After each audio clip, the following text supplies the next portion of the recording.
Good morning, JB. How are you this morning? Oh, I'm fine, Frank. How are you this lovely morning? Happy Friday. I'm wonderful. Happy Friday to you. Oh This my is how we God. start our day right here, folks. So listen, I'm feeling a little lazy. Instead of us doing an hour show live, I think we should just throw it to the third division instead and handle it that way. What do you think? I mean, yeah, sure. It's a little Friday morning off. Sounds good to me. Well, in the background, I got a fire whistle going on in my village here, so maybe I need to check on that while we run this from the third division. Week 4 of the 2023 D3 college football season is here, and here are your games to watch. Just so you all know, when I say a team is receiving votes, it means they're not in the top 25, but some voters think they are. The lone WEAC matchup this week is Stevens Point at Albion, who is receiving votes. This is a great opportunity to see how the bottom of the WEAC stacks up with one of the best in the MIAA. Up next, we have McMurray at number 23, Mary Hardin Baylor. Can the Crusaders win a game already? Moving on over to Pennsylvania, we have number 14, Carnegie Mellon at Grove City. For the past 2 seasons, the Wolverines took the Tartans down to the wire. Could they get the upper hand this time? Back in Pennsylvania, we have Kings, who is receiving votes at number 25, Delaware Valley. If there was a time for Delaware Valley to not be the MAC champions for the first time in 5 seasons, this is it. Down in Ohio, swag like Ohio, we have number 17, John Carroll at Heidelberg, who is receiving votes. Can the Blue Streaks maintain their dominance over other teams receiving votes in the OAC? Up next, we have a cross-country trip featuring number 5, Hardin Simmons from Abilene, Texas at Endicott, who is receiving votes in Beverly, Massachusetts. This is the lone D3 football matchup taking place on Friday, and it's the perfect opportunity for the Cowboys to cement themselves in the national conversation. Also, don't sleep on Endicott, for in week 2 they put up a good fight versus number 21 Ithaca. And the lone top 25 matchup this week is number 19 Bethel and number 8 St. John's. Ever since St. Thomas moved to D1 FCS, these 2 teams have been the best in the MIAC, so don't miss this one. And because someone out there has been begging me to talk about Oberlin, they're playing at Wabash, which means they're going to get crushed. Follow these games and more on D3Football.com scoreboard. Like, follow, and subscribe for more D3 football content. Got to give him credit. Our job is done. Yep. Hey, Okay. that's Have good. a great That's day. a wrap. Yep. That's it. Thank you, everybody. Oh wait, I see a guest in our windows down there, so we're not able to leave yet. So we'll have to stay around here for a minute. One thing I want to talk about. I found this out yesterday, and this is something that bothers me personally. But by the way, at the third division, spelled out 3RD_division, I believe is the way it goes. The third division on Twitter, X, whatever you want to call it, if you want more great content like that. Okay, the thing that bothers me, next week, Ballston Spa plays another Thursday evening game in high school here. And the reason is because Section 2 is asking schools if they could possibly flex their games to Thursday because of a referee shortage locally. That's pretty ugly to hear about. So they are flexing it. They'll be on television as a result of it too, because of the ability to do a TV game on a Thursday like that. And so there's a plus, but at the same time, wow. So I showed you that article from Wall Street Journal, I think it was, or somebody. I was really surprised by that. Yeah, high school football, it has a larger subscription rate of players now since COVID, and so it surprises a lot of people, not just you, that there's been a bounce. The problem, high school officials are, so we got to work on that, and that means parents, players, respect your officials. I know it can be tough at times, but please make sure that the game can stay alive with officiating down the line here, especially in the high school ranks. That's not a comforting thing there. But JB, that's the cold open for now. We got a couple of guests coming up. We've got a lot of previews for week 4 coming up, even though it's a slightly quieter week. Our guests are going to tell you not so much. Yep, exactly.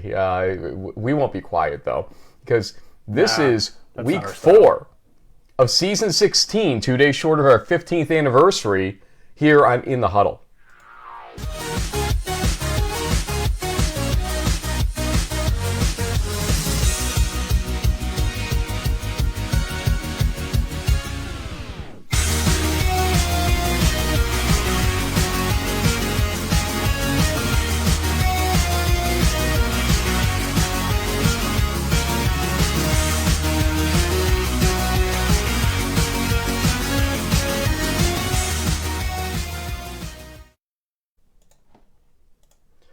was hoping we'd get a little more dancing with the JB cam there this go around, but no dancing. Yeah, that's the kind of thing we were looking for there.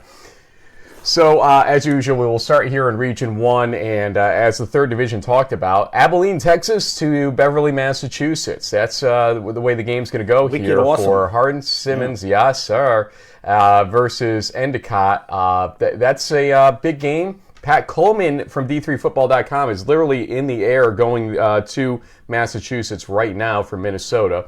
That's why I will not be covering the game. I'm going to be going down to Pennsylvania tomorrow. That would have been almost an impossible scenario for me. Plus, I've got a high school game to go to tonight. So, Pat's going to cover that one, and we'll get some quality football tomorrow, as we'll talk about in a few minutes here.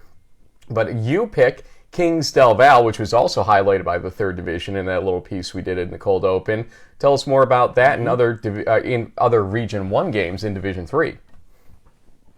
Well, yeah, since we already gave a shout out to Pat, might as well throw out there, if you haven't read it yet, there are the quick picks on D3 Football, which this guy is a part of, and has thrown some predictions and some thoughts out there already. And this is definitely a game that a lot of us national D3 guys are keeping an eye on, because Del Val has not lost a regular season conference game since 2016. Now let that sink in. That's 6 seasons if you take out the COVID year, 7 years overall. So that's a big deal. And the Monarchs seem to be kind of flying high. They've won 3 games by a pretty large margin. They haven't lost since, I think, their last game to Del Val in the prior season. Maybe they dropped 1 or 2 in between, but still, the Monarchs are kind of quietly moving around here. Could this be a chance for someone to finally knock the Kings off the throne in the MAC and do something different? We'll see. Elsewhere, we've got SUNY Maritime and Merchant Marine in the first ever NUMAC contest between those two industry rivals, you can say. Salve is traveling up to Cambridge to play MIT, also in NUMAC action. It's one of the only conferences that's actually doing a lot of stuff here. We only have 88 games this weekend, folks. And while that sounds like a lot compared to a normal D3 football weekend that has close to 120, it's a lot less. Widener-Stevenson is a great MAC matchup. Rochester is going all the way up to, I think, Biddeford, Maine. That is a long haul for them, but they did win in Newport, Rhode Island last week. I don't know, maybe Coach Chad and the Yellow Jackets got an Airbnb in the Berkshires or something to save the trip. I don't know. Middlebury Wesleyan in the NESCAC is a good one. And I had to post a few pictures this week. There weren't as many games, but it really cracked me up that the NESCAC social media this year is going above and beyond. The Bowdoin SID and team put together this polar bears eating purple steaks. I don't know if you remember from our cold open of the Bates openers and trying to guess who all the teams are. The Eefs of Williams are basically cow, or maybe they said a bull because cow is too residential was the joke from the Bates video. But I thought that was really clever by the Polar Bears staff there. Apparently they're going hunting for some bull up in Massachusetts. Middlebury has a typo. That should be Wisconsin that they're going to be going to, right? That's right. Yes, yeah, Wisconsin. And I think what they were called they were the Amherst Panthers or something like that is what the Middlebury logo was described by Bates students. That was pretty funny too. Let's go to Region 2 before we get kicked off the air here. And we're going to have a guest that will be associated with this slide coming up in a second. But first, I will say I will be hitting 2 of the games on this slide. First off, Western New England versus Susquehanna, which I'd love to see them move to 12:45 p.m. if possible. And then Carnegie Mellon versus Grove City, which I'd love to see them move to 7:15 p.m. if possible, based on travel implications for me. But I can't be selfish. We'll just make this work. If Ryan Larsen sees me running onto the field, he must instruct his team not to tackle me because I am not a running back. I'm sure you could easily confuse me for one right there. What else we got for Region 2 before we leave this slide and go to our guest?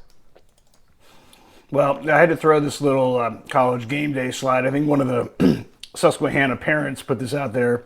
It's obviously a bit of with the Riverhawks and the whole thing. I think this was from last year's game that you went to, Frank, the Susquehanna Hopkins game. So I thought that was pretty clever. But Montclair State's traveling to Union. That should be a great Liberty League NJAC matchup. Lyco against Brockport is a good landmark Empire 8 slate. Salisbury versus Christopher Newport was the game that I picked. I mean, clearly Carnegie Mellon versus Grove City is more of a playoff game feel to it in certain respects, but the way Christopher Newport has played, and both Salisbury and the captains have gone up against Hopkins. The captains only lost by 6, and Salisbury lost by like 35. So is this the year that the captains claim the NJAC crown? Because that's Salisbury's the defending champs. This could be an upset of sorts that kind of redefines that conference. And let's be honest too, with respect to the seedings and everything, a team in that part of Southern Virginia may or may not help all of these Texas and sort of southeastern teams when it comes to playoff pairings. So I think if you're a team from Region 3, you're rooting for the captains in this one. But Salisbury's down in Maryland, so it's kind of one half dozen of the other. But I think that game could be an under the radar or maybe even on the radar type of game to keep a track of because of the implications of the NJAC championship. Oh, captains, my captains. We have somebody waiting to join us that was on that last slide. I just mentioned his name, in fact. He had so much fun last year coaching the Carnegie Mellon Tartans. He decided to come back and do it again this year. And he's got a social media game like no other, I got to be honest with you, because every day you'll see a picture from practice, and the number of the practice is somehow incorporated into every freaking photo, whether or not they have that roster number on or jersey number on their roster. They still figure out a way Plus, to do it with math. Minus. Yeah. Well, it's Ryan an engineering Larsen. school. What do you expect? Hey, Coach. Yeah, exactly. Head coach of Carnegie Mellon is joining us. Coach, how are you today, sir? Oh, hold on one second. I got to actually turn your sound on. Now I can hear you. Go for it. Got me okay now? You're all good. Awesome. Thank you for joining us, Good morning. Sir. Good morning. Listen, I don't know if you saw before you came on, but my upset pick of the week, you're shaking your head like you saw it already or something. The upset pick of the week for me was you guys, because you're going into hostile territory coming up this week. Before we get to that, though, we will talk about that game for sure as JB smugly sips from his mug, because I know who he's going to pick in this one. I think this season has been an interesting one for your team. No out-of-conference games. We've highlighted that for the Pac this season. It's disappointing to us, maybe others out there. But it's still, you're playing teams here that are quality Pac teams, and you're doing very well. Week 1, you kind of slowly came out of the gate and eventually caught fire in that second half. Kind of take me through the flow of the season so far for your team. Where are you compared to where you expected to be at this point coming into week 4? Yeah. As you mentioned, the first game was interesting. First games are always interesting. Doesn't matter who you play, in conference, out of conference. Every team is allowed to make adjustments in the off season, and I give a lot of credit to Geneva. They made some great adjustments. We needed to settle in offensively. We were doing some things differently as well, and so what I was really proud of in the game was at halftime, like our guys were completely unfazed and like they weren't bothered at all. They were like, okay, it's 3-0. We're not playing as well as we want to play on offense. We missed a couple field goals. And then on defense, we'd given up over 100 yards rushing. All things that aren't characteristic of us. But there was no finger pointing. There was no anger. Everyone's just like, okay, trust the plan and we'll be fine. In the second half, it was fine. There weren't many things that went wrong for us there. So I was just proud. I thought it showed a lot of maturity. I think that's something that, we don't talk about last year at all. But that is one thing that I'm really proud of. And I think the experiences of last year, our guys are able to gain is, hey, just trust. We've been in close games.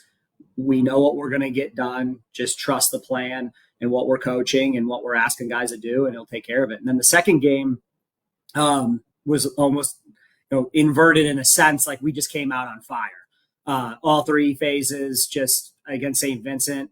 And, we kept the starters in for just one drive in the second half. And then we got other guys in. And I think that that's really, really important. I think that we all know your starting 22 game 1 is not going to be your same starting 22 game 10 or whatever. And so those valuable reps are exactly that. They're unbelievably valuable.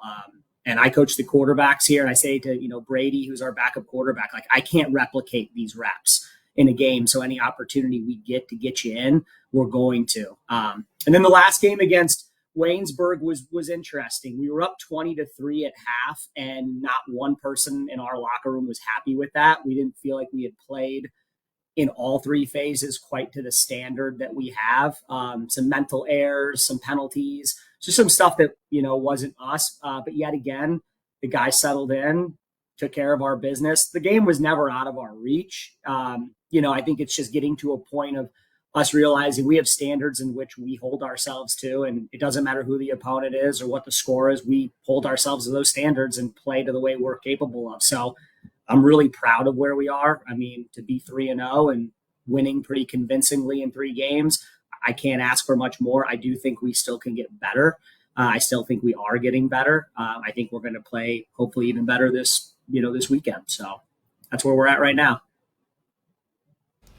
That's awesome, Coach, and you gave me the perfect segue because I know from last season we might have, part of our job here as commentators is that we sometimes try to do our best to be objective, right? And there were some games last season where your QB, Ben Mills, he struggled a little bit here and there. But so far, and since I'm not as smart as anybody on the Tartans roster, I needed a calculator to figure this out. But you're averaging almost 37 points a game, 36.667, 36 being my favorite football number, by the way, Coach. So I can't wait for practice number 36 picture. So hopefully you got that one teed up. Team. There you go. But yeah, tell us a little bit about Ben's maturation, growth as a QB. It seems like he's in more control of the offense than he was last year, and I think that only bodes good things for you guys.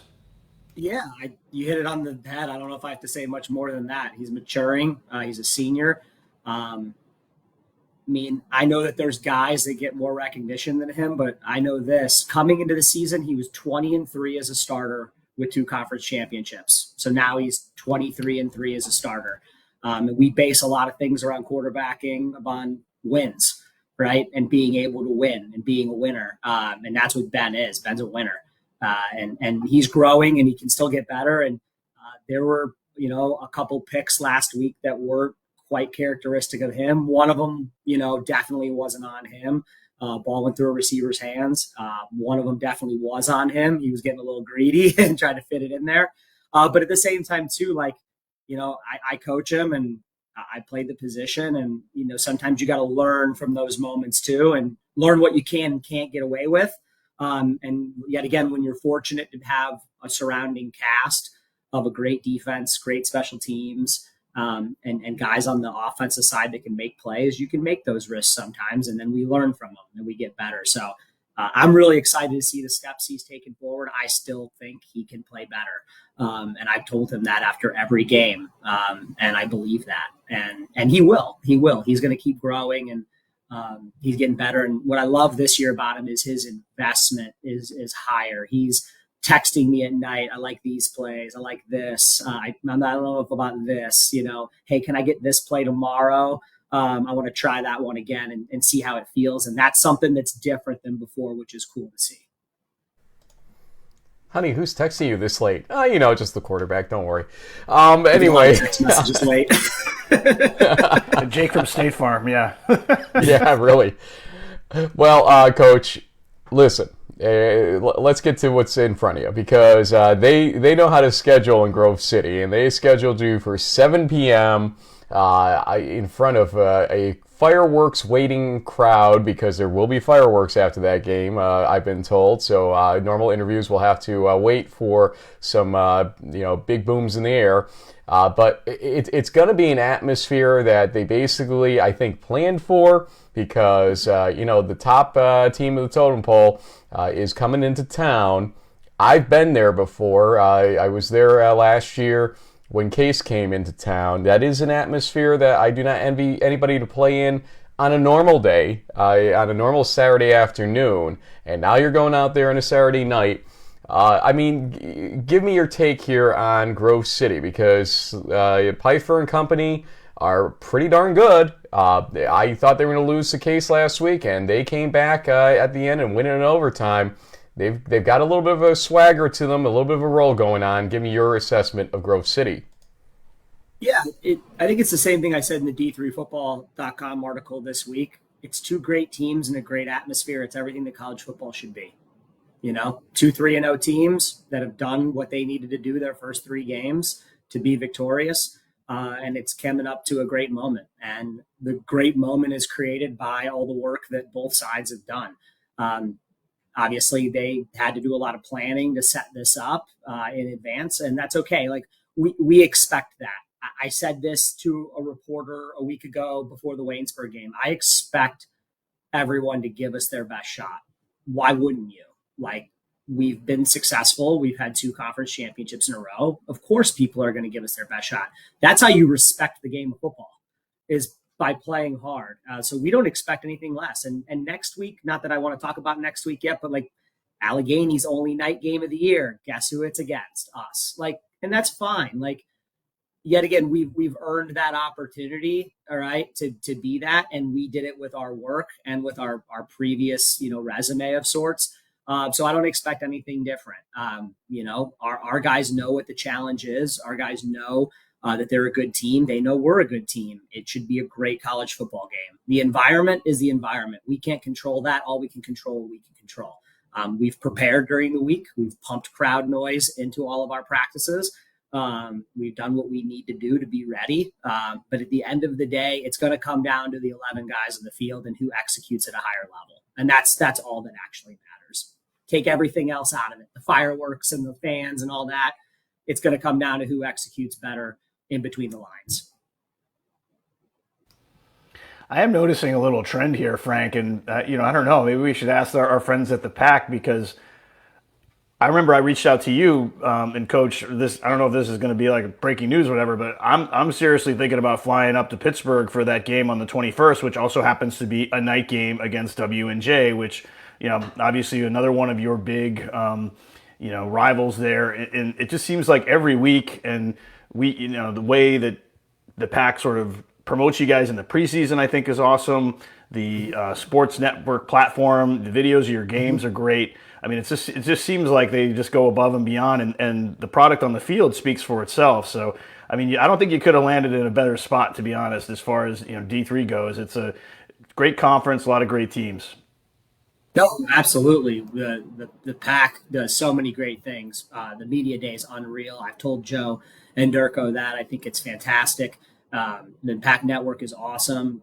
I'm a D3 guy, played D3, coached D3 most of my life, a couple years as a GA, and then, before here being at Columbia. But from when it comes to D3 football, this is a great product.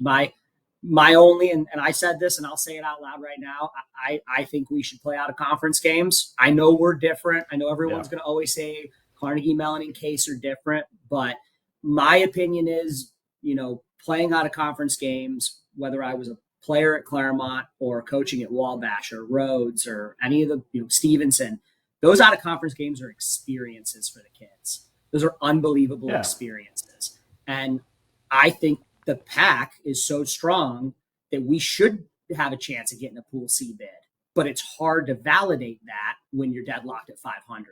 So it's a double-edged sword. I understand why we're doing all-in conference play. I totally understand. You don't want 2 teams that don't play each other to be undefeated in the league. I 1,000% understand. And I understand that we're a little different as a university and national recruiting and all that. But we'll see how it all unfolds. But yeah, the Pack does everything it can based on the parameters we're in to promote our guys the right way, and I appreciate that. JB, I don't know. For some reason, these guys make it work. These guys play out of conference. Yeah, I know you recruit against Coach Bubna and company. I mean, you're going after these same guys. I know. Yep. It's working for the engineers. I mean, so why not? I mean, hey. Yeah. Well, let me. Well, I want to take it a step further, though, because you basically started answering my next question, but I kind of want to focus on something here. We have a country of D3 teams right now that are taking on some big-time D3 teams, not even in their region, gaining a lot of experience and skill. The best comparison I think you have right now is, hey, how did things go against North Central ultimately, or any other team that you faced in the playoffs that you wouldn't have otherwise faced? What did you gain from a game like that? And would you have taken a risk like that maybe with your, let's say, one out of conference game you might have had ultimately, to essentially, try to get better, to say the heck with Pool C if it comes down to it, because with only 4 teams in Pool C right now, it's a crapshoot anyway. But, I mean, give me your thoughts on that right now. Are you a little envious of what teams like Mary Hardin Baylor, Whitewater, St. John's, Trinity, etc. are doing with each other in this whole situation? Yeah, I mean, I don't know if I'm envious, but obviously, I think it's awesome. I think it's amazing for D3 football. Before I was here, the team, flew out to Whitworth and they flew back to us. That's a great matchup. When I was in college, from Southern California, we flew and played Kenyon. We flew up to Puget Sound and played UPS. I think those are amazing experiences in terms of our scheduling. I mean, yeah, like Jeremy Urban and I had an amazing conversation in the summer about us and Trinity playing. I'd love to play a game like that out of region, put our kids on a plane, all those type of things. Obviously Jeremy understood our situation. I said, hey, if it ever changes, I'd love to open this dialogue up again. And we obviously had conversations with, schools kind of like JB pulling up, MIT, high-end academic places like Chicago and WashU and all those, like, hey, would you guys be interested? Very similar to us playing RPI last year on a 1-year contract. I'll kind of answer your question by also talking about it at the PAC level. You look at last year, yeah, the North Central experience was unbelievable, but we lost. But we learned a lot from it. But beating the NCAC champion in the first round of the tournament, being able to play Whitworth and RPI, that was our story. You look outside of our story. Grove City winning another ECAC bowl game, right? You've got W&J beating John Carroll and winning an ECAC bowl game. Westminster loses a tough game to a really good Del Val team. But then, unfortunately their ECAC game got, snowed out against Brockport.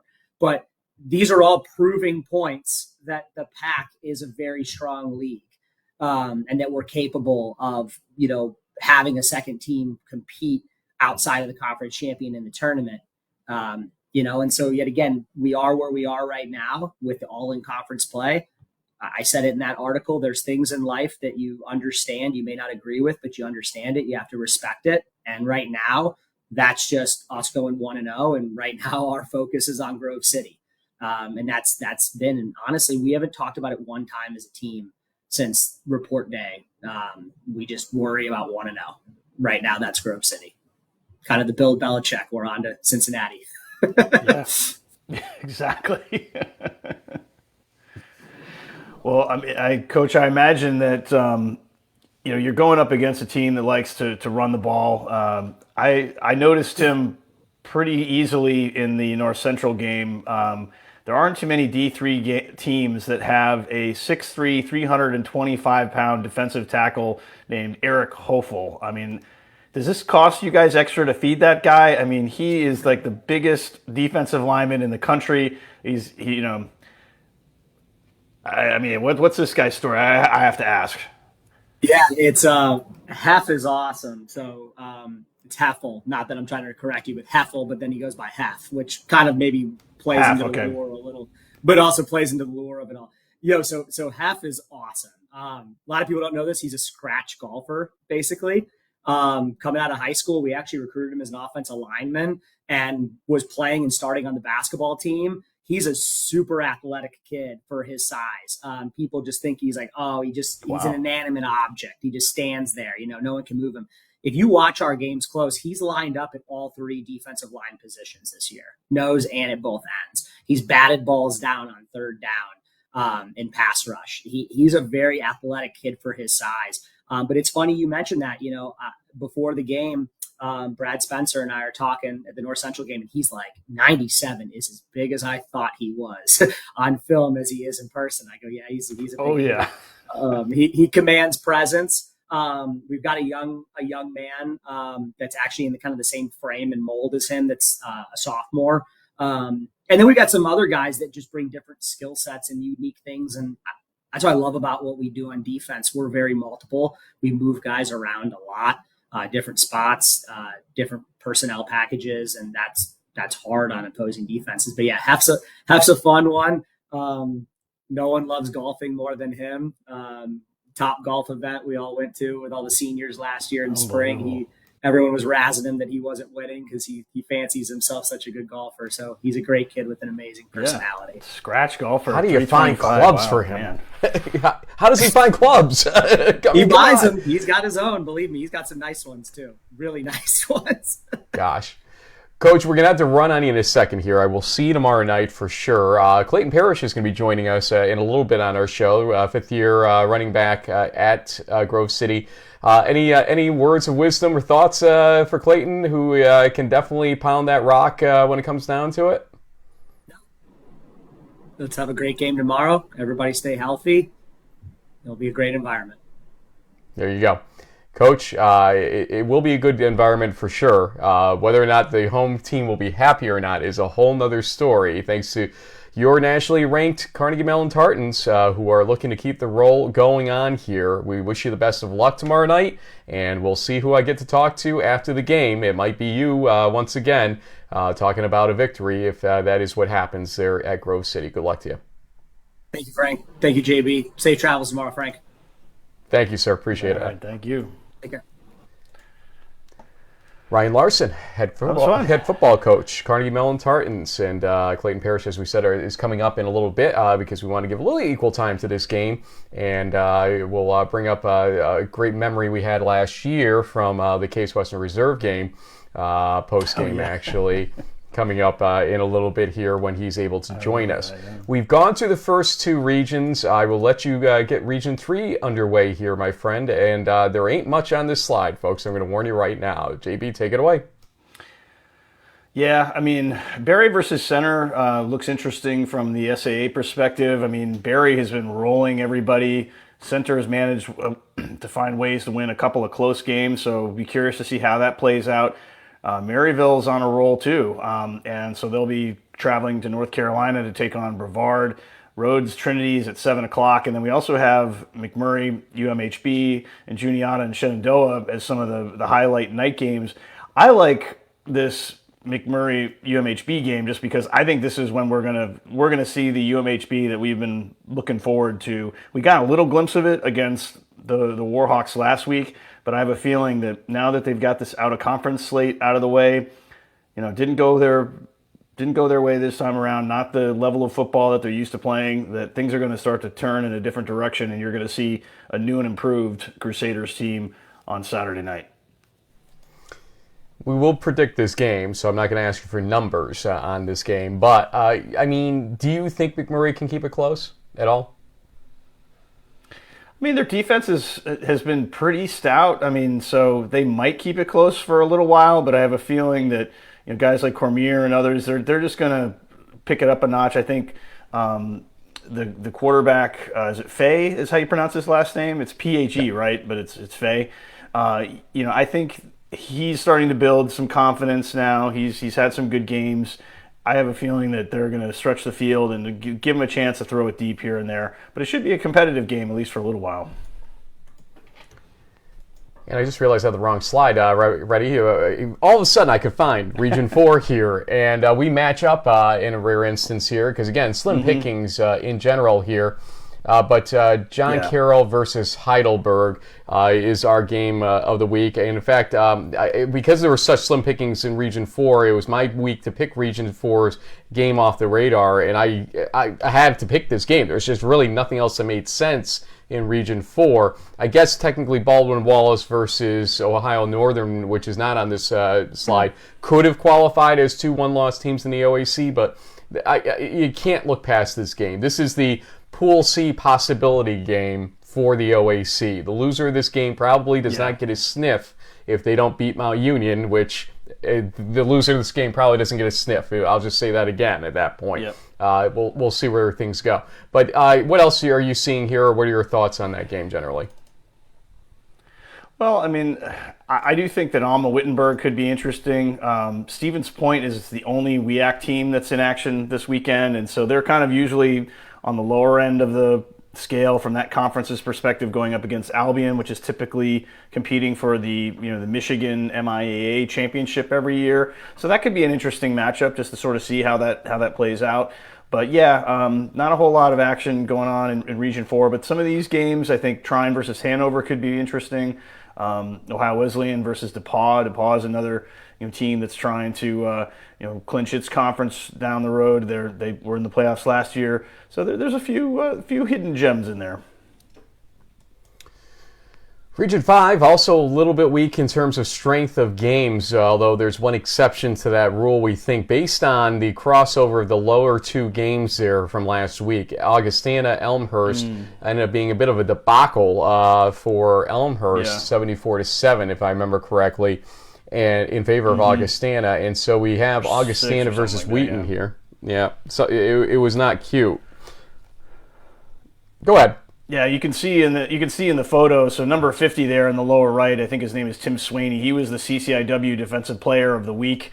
He right above him is Giovanni Weeks, who everyone, at least if you've been following D3 football, you know who that guy is. One of the better running backs in the nation. So that's a strength versus strength. This Augustana team brought back a ton of seniors and fifth years. Pretty much every starter on both sides of the ball, maybe minus one or two. So they're about as strong as they've ever been. They only lost by 10 last year to Wheaton, so I'm expecting this game to be close. It could be a field goal or a touchdown differential there. I really think this might be the best game of the weekend potentially when you look at it from a national perspective. But else, Nebraska Wesleyan Co. could be interesting from the ARC perspective. One of those two teams will basically kind of get knocked out of the ARC Pool A race potentially, but Wartburg, Simpson, North Central, Elmhurst, those are going to be probably blowouts, but that Augustana Wheaton game stands out as one of the best games of the weekend. Last but not least, Region 6, only two games in the, let's say, mainstream time frame, and then two games in the red-eye time frame. And Bethel versus St. John's is the only ranked versus ranked matchup this week in Division III football. That should be an interesting game. Again, don't forget, they could play each other again because that's what's happened the last 2 years or two seasons that the MIAC has had their divisional setup structure. But, what are your thoughts generally on this setup here in Region 6? Well, I think Bethel is not the same team as they were last year with Rosti. And St. John's, after what happened against Whitewater, made you wonder, are these guys the same? So it will be interesting that these two rivals have always played each other tough. I think the edge maybe goes to the Johnnies playing at home, but these teams have had some battles, and I don't see why can't the Royals pull off the upset? I mean, they've got the potential. It'll just be a matter if they can catch a few breaks here and there. The Johnny Magic, man, it does seem to be real. So hopefully the Royals have a plan to ward that off. We'll see. So I think our guest is with us. I don't see them in the picture, but you can turn cameras off and whatnot in this day and age. But I see volume bouncing on their end, so we'll hope that they are there. If you're there, well, I got some fan comment. Well, while we're working on the camera, I've got some fan comments. Apparently, we missed Hendricks Millsaps, and they do have the number one passing quarterback in the nation. So shout out to the Warriors. That should be a good one.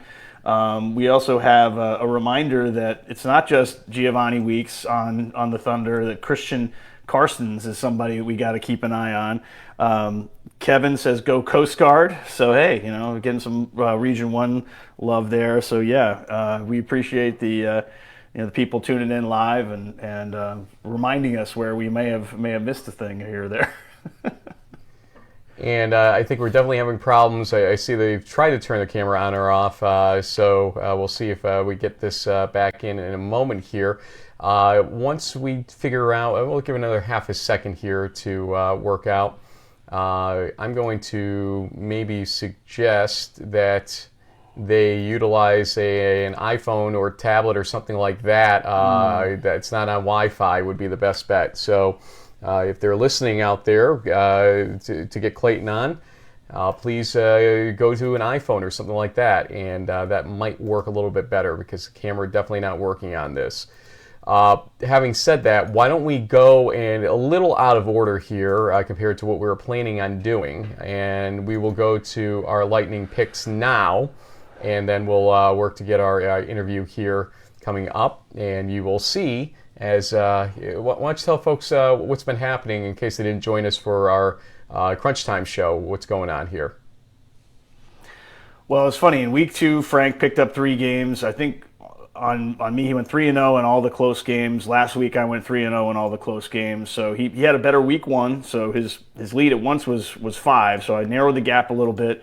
We'll see what happens this week. We're probably not going to be picking as many games because there's not as many out there. But we'll see if I can't tie it up after week 4. And they follow instructions. Once he goes to landscape mode, we might be good to go here and actually get this thing underway. Gotta love modern technology. In fact, I see Briggs right now. Briggs is doing the tech work over there for them. He's waving. They're trying to get the thing to go to landscape. They might have to log out and try it again with landscape. Folks, live streaming. It's the best thing ever. Live streaming is the best. Yep. They've got orientation lock on and probably on that phone is my guess here as they try to fix it. But let's do this. We will begin our music here. We have 12 minutes on the clock while they figure out how to get the landscape.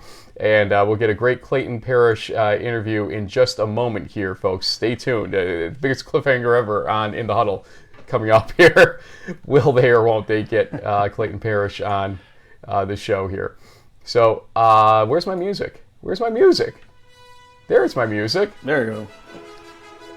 And let's go with our first game, which is tonight's game, Hardin-Simmons at Endicott. You start this week. Well, I mean, the Cowboys are in the top 10 for a reason, but the Gulls have shown that they can hang with pretty much anybody, and so this will be a great opportunity for them to see how they do against a team that could be a Final Four. Like, who knows how far the Cowboys can go this year. I guess it will depend on how they play the Crusaders. But I'll take Hardin-Simmons to win this one. I think it's going to be closer than people think. 28-21. I don't think so. That's nothing against Endicott. I just think Hardin-Simmons right now is playing with a certain level. The way they played against La Crosse, I thought was strong, although I didn't necessarily give La Crosse top 25 credit at the time. So I'm going to say that Hardin-Simmons is able to win this game pretty handily, something to the tune of 35-17. That'll be my final on that one. And the clock has started late because why not? Kings at Del Val, and I will start here to say I still think beating Del Val at home is a tough, tall order.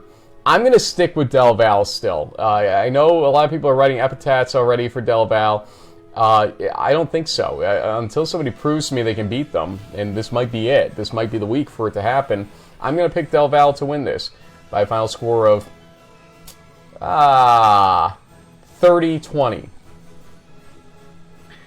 Yeah, I mean, one of the things that was helpful about the Quick Hits article on D3Football.com was the reminder that Kings' record, their opponents' records is 0-9. So they're not exactly beating the greatest talent out there. And if there was so I'm torn, right? I want to pick Kings because I want to maybe catch that extra game, but I'm kind of like Frank too. Louis Barrios and company at home, I think it's going to be a close call, but I'll take Del Val also 24-21. I'm surprised you didn't try to pick one off on me on that one. I give you credit for picking with your head, not your heart on this situation. Carnegie Mellon at Grove City. It's in quick hits for me, so you first, I guess, because we already know my answer. Yeah, I mean, the Wolverines have been clawing, scratching at the door. They're ready to take that next step. But I still feel like, because of guys like Hef in the middle and just some of the talent that the Tartans have, I got to go with them, even though they're the road team. Last week, the road teams did pretty well, so why not? I'll pick them to sort of upset the apple cart there. Closer game, like 21-17. I'm excited to ask Clayton when we get him on here whether or not he's had to bowling ball through half in, how it went with full momentum going forward, if he even moved. That said, I'm going to say that Grove City at home, under the lights, with that crowd, picks one off here. Somehow, some way. Okay. We're going to say Grove City wins this game 21-17. There's a chance for you to pick one off. The other game I'm going to earlier in the day is going to be Western New England at Susquehanna. And it's interesting how the game versus St. Lawrence played out for Western New England last week, I thought. And Susquehanna, their last 2 weeks make no sense when you put them together. Not being able to score a darn thing touchdown-wise against Brockport, and then what happened at Cortland. Susquehanna wins this game, but I think it's going to play out closer than people think here, 27-20. Yeah, I'll take the Riverhawks. They've just been finding ways to win. Keeps it close early, but second half they pull away 35-21. Salisbury at Christopher Newport. You kind of hit me up yesterday. You're like, oh boy, we have to talk about this game because we almost forgot to based on the list. And I'm going to assume you're going to pick the captains. Is that correct? The law of syllogism says that they played Hopkins way better. So, and we have we had a little bird tell us, and we probably don't have time for me to look it up, but basically, a fan who follows Salisbury pretty closely, saying that they've kind of struggling a little bit with some of their cover 4 schemes with the corners 9 yards off the ball, and third and long plays not really panning out for them. So yeah, I think I'm going to take CNU to kind of pull off the proverbial upset, even though they're the home team here, and they could be in line for their first NJAC title in a while. We'll see what happens. What was your score on that? Say 28-17. Yeah, I think the Captains do have a certain edge right now. I'm not sure what's going on with Salisbury, to be honest with you. They looked sharp in that first quarter against Muhlenberg and nothing since. And so I'm going to say Christopher Newport 35, Salisbury 21. Barry at center. This is one of those proverbial do you get caught looking ahead games for Barry. Center wins in triple overtime last week versus Rhodes. Barry, we've talked about their games so far this season and their scoring prowess and all that stuff. I'm going to say Barry has obviously the edge here and wins, but maybe not by as convincing a margin as we've seen in the first 2 weeks. Barry wins 30-14. Vikings win big, 42-17. 42-17. Wow. Sounds like a guy that's going to be make an appearance next week or something, trying to protect himself. Anyway, Region 3, McMurray at Mary Hardin Baylor. We talked about this earlier, and you start this one, I guess. Yeah, I think the Crusaders need a little home cooking here. It's been a rough start to the season, so maybe after a little bit of a slow start, getting their feet under them, they'll run away with this one 35-10.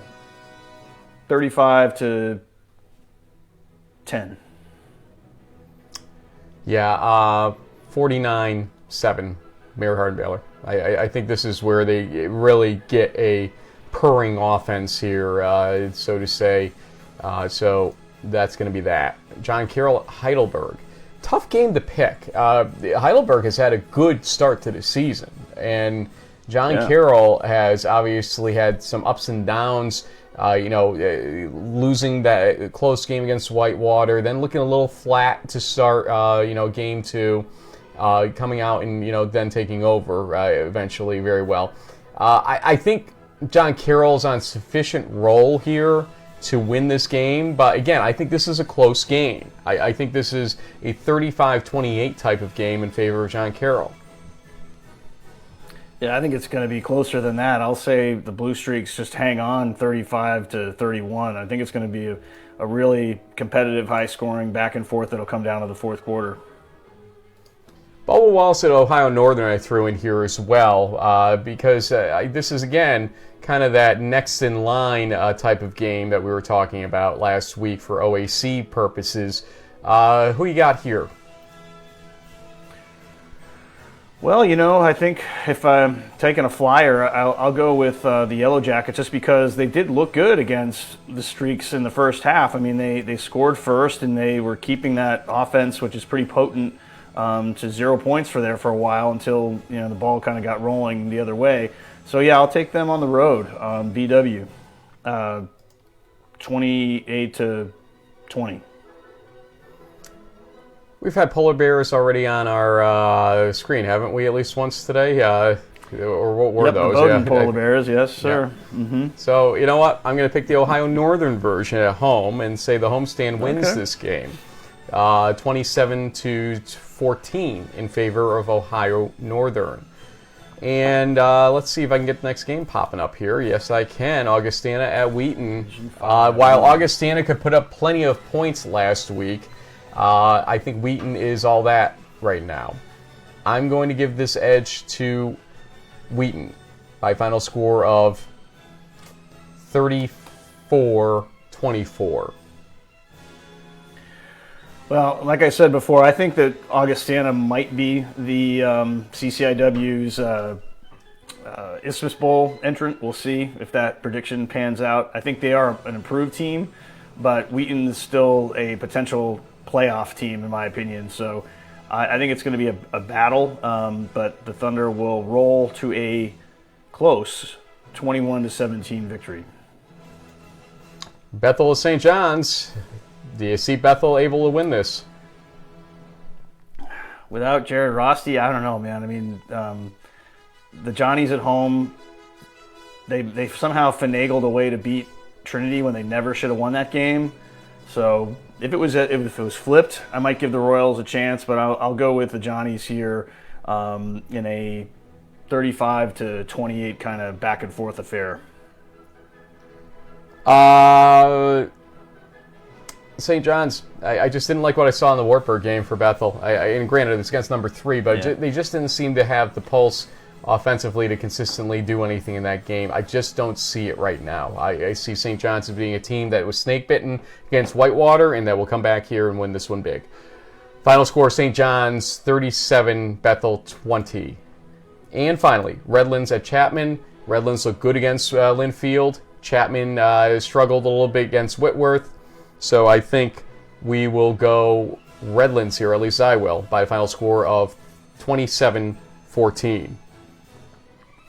Yeah, I forget the young man's name, but the quarterback for Chapman is one of the fastest kids I've seen so far this season. So, I mean, Redlands will have its hands full, but unfortunately it seems like he's kind of like the whole offense. If you can bottle him up, then you can win the game. And Redlands did hang around with a top-ranked Linfield team. So yeah, I agree with you. I'll take the University of Redlands to win this one 28-21. We'll take that off the screen, and I will say we have our guest. We've got to kind of rush through here a little bit because we're running a little late, but we want to make sure we get this guest in. Before anything else, though, you may have remembered him from last season, and this is what happened after they beat Case Western Reserve. Who's the lady that's just waving behind our camera here? I don't know which one. Let's see. That's my mama. Mom, come on, Mom. Come on, Mom. How does it feel? It feels great. And how proud of you, or how proud of him are you? Extremely. I'm his biggest fan. She never missed a game. Never missed a game. You're getting emotional. Always. I love my mama. Congratulations to both of you. Thank you. That was a pretty viral D3 moment for us last year. Clayton Parrish, it was great to share that with you, and great to have you joining us here. I know, it really does all the time for me every time I watch the darn thing. Clayton came back for his 5th year, and we'll talk more about that in a second. First things first, thanks for enduring a little bit of the tech glitch on your end there with Professor Briggs. But we got you now. How you doing, my friend? Yes, sir. I'm doing great. Thank you guys for having me. It's a pleasure to be back. Pleasure to have you. So first things first, this season, the way it's played out, and the Case Western Reserve last week, I kind of had you guys out for dead when they scored those 2 touchdowns in a row to take the lead, and it looked like you guys were starting to fall behind. What was being said there, or how did you guys get back to at least level pegging to make sure that you could get to overtime in the victory? What was said was what is always said when circumstances are happening to us. It's focus on our vision, not our circumstance. Like you said, they scored 2 touchdowns. They had the momentum. But instead of getting overwhelmed with that circumstance and giving up in Cleveland in that big night game, our offense and defenses gathered together and just focused on every play, each play, just effort every rep, and we came out with that overtime win.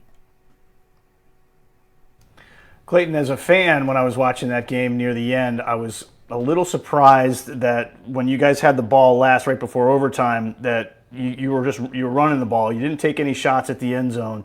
Was that something that Coach Donato sort of told you guys was the plan? That, hey, let's take this to overtime. We can win it in OT.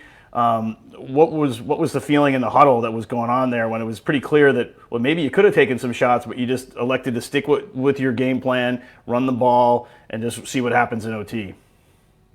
Yeah, it was definitely, I think, kind of game plan, just not trying to force anything. Obviously, I think it was a minute left when we had the ball, minute 30 maybe.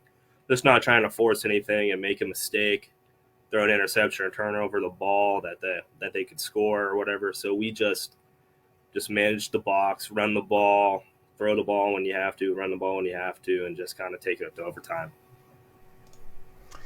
Before we get to Carnegie Mellon, I want to ask you. So you're listed as the 5th year. We have you as graduate running back as we try to spot that where we can because we have this. He looks like a coach to me, Frank. I mean, he does. He looks like he should be. He's like the offensive coordinator or something. He's got the beard. He's got the hoodie. He's like Bill Belichick out here, man. Well, man, I'll coach the offense. Yeah, okay. Not yet, buddy. Don't get us in trouble in this one. But anyway. We think that teams that have 5th years seem to have a certain edge here, and we have one more year of it after this year from COVID situation. What did drive your decision to do this? Because you didn't necessarily have to do this, obviously. And, what is the goal ultimately for you in coming back this season? I'd have to say it's always been my dream to play football, college football. And I got our sophomore season halfway taken away, and we only played 4 games. I just wasn't satisfied with that. And last year, with the performance I had personally in the team, we came short of the PAC championship, and I just wanted to come back and play one more year, play football, play my dreams, spend more time with my brothers playing football, and just utilize another year developing as a man in faith. So, I mean, that's just my main goal, is just to win a PAC championship and grow every day as a man of God. Awesome. Well, I'm going to say a little prayer for you because you have to go up against this 325-pound hef guy. What is that like? I imagine it's really, the onus really falls more on the offensive line. But I'm sure that in some piles he may have fallen on top of you or, tried to punch the ball out or something. Tell us a little bit about this. What's going to be, to me, the biggest matchup of the game, this defensive line from the Tartans versus the O-line of the Wolverines. Oh, absolutely. Yeah, we know they got some playmakers on defense at everywhere, every position they have. But their D-line, big guys, strong guys. But I can say the same for our guys. Our guys are smart, the smartest O-line, strong, big, and I wouldn't want to run behind any other O-line. So I think we'll just take it play by play, managing the box, man what's left, and I'll find green grass. Nico will find green grass. I just think we'll just take it play by play. I'm excited. Well, and the excitement here continues with what the setup of this game is. Under the lights, fireworks planned afterward. Against a nationally ranked opponent, probably your toughest opponent of the season, at least on paper, because, again, of the whole no out-of-conference situation. So we kind of know who we've got on your schedule and not many surprises there. But, tell me how this atmosphere is going to line up, because I was there on a normal Saturday afternoon. Maybe it was homecoming against Case. I'm trying to think back, but still, it was a Saturday afternoon situation, and it was a gauntlet for sure. And now throw in this atmosphere, You guys know how to do it. Maybe it's getting revenge after what Case did to you last week. I don't know, but tell us about the atmosphere to expect here as I come into town. Man, the night game is the pinnacle of Grove City College football. It is the best atmosphere I've ever played in as a football player. Back when the Wolverines, when Coach Gito first got here, 0-33, their very first win breaking that streak was at the night game against St. Vincent, I believe. And he always tells us, he never lets us forget about that story of him, of the team overcoming circumstances and laying bricks each day, even though they were going to go out and lose and keep losing, but they were laying bricks towards one day winning a PAC championship, one day. And there's a big picture in our locker room of that day and that celebration after that night game. I just think it means so much to our program. The night game is everything to us, and everyone always comes out to the night game for the fireworks and just for the awesome football game. I'm just excited, man. It's going to be so awesome. Brick by brick is what they say, JB, down there, and they keep doing it. Absolutely. Yeah, I know, but Clayton, you're a pretty big guy. I know your O-line, pretty big guys. Frank is going to be rushing from Selinsgrove across Pennsylvania, and he probably won't get a chance to eat dinner until like 10:30, 11 o'clock. Is there a go-to place in Grove City if you really want to chow down after a big win? Ooh. What kind of food we talking about? Anything. I eat anything, buddy. You go Permane Bros. There you go. Get some wings. I like the idea. Sandwich, pizza, wings, fries. good. Yeah. Permane's got some good sandwiches. That'll good work. call. Oh, good yeah. call. There's some Mexican. There's a barbecue place right by there. Wait a minute. we have a new entry right there on barbecue. We got a lot. Yeah, JB's going to come now, I think. He's checking the flight schedule. You do like your barbecue. I do. Certainly do. You know this. Clayton, before we let you go, we're going to have to rush out in a second here. JB's got a little bit of a business life to take care of today as well on a Friday. But how's Mom? Mom is great. She's actually on a cruise right now with my dad. Don't worry, she's going to be back today. Nice. Shout out to them. No, she's great. She's living her life. I'm happy for her. What was her reaction after all that last year? Because that was a very unexpected moment, not staged whatsoever. I saw her off camera, and I'm like, it got to be somebody related to you. And she looks like she's like your biggest fan out there, and you said just the same. I mean, what was her reaction when this thing starts flying around Twitter and everything else, and people are writing an article or two about it out there? I mean, what was the reaction? I mean, she was a little, I don't want to say embarrassed, but she was a little shy, but she was, I'm happy above anything. But no, I can't tell you how many times I have barely seen that woman ever cry in front of me. She's a very strong, independent woman. But I know she's always been very proud of me, and she's shown up to every game, every one of my games, never have missed one. Wow. So she was just incredibly happy for me. So, yeah. That's awesome. Do you have any siblings? Yes, I have two half-brothers. Yes. So they're the best. That's great then, that your family is that close together in that manner, and that she's made that sacrifice to come out over and over and over again to support you. So don't take that for granted ever, and I know you don't, but that's a tremendous thing she does, especially with the fifth-year scenario now. She's like, this is bonus football, as we call it in the NFL. Right. Yeah. Bonus tuition, too, I'm sure. Yes. We're making it Clayton, we don't have your mom off camera to bring her back in right now, but you know the way this works. We give you a chance for any shout-outs to family, friends, etc. that might be watching, teammates, obviously. Offensive linemen, perhaps, might be a good idea, too, as I always say, to the running backs. But the floor is yours, Clayton Parrish, to give any shout-outs. Yeah, thank you to my family for helping support me throughout high school and college, specifically my mom and my dad, busting their butts off to get me in college. And I know they sacrificed a lot, driving me to practice, cooking. My mom's always had a meal for me when I come home. And thank you for everyone who's helped, like my strength and conditioning coaches who helped train me and get me better in the off season. Thank you for Coach Dito and all the coaches and coaching staff for having faith and recruiting me out of high school and just having faith in me and coming to play for them. Thank you to my O-linemen specifically, my fullbacks, for laying their bodies out on the line literally for me when it's 4th and 1, 3rd and 1 on the goal line and big games like that are on the line. Thank you for laying the line out on me. And last but not least, thank you to Jesus Christ, my Lord and Savior, man. None of this would be possible without him, and I'm thankful for the blessings and the people he has put in my life to make me a better man of God.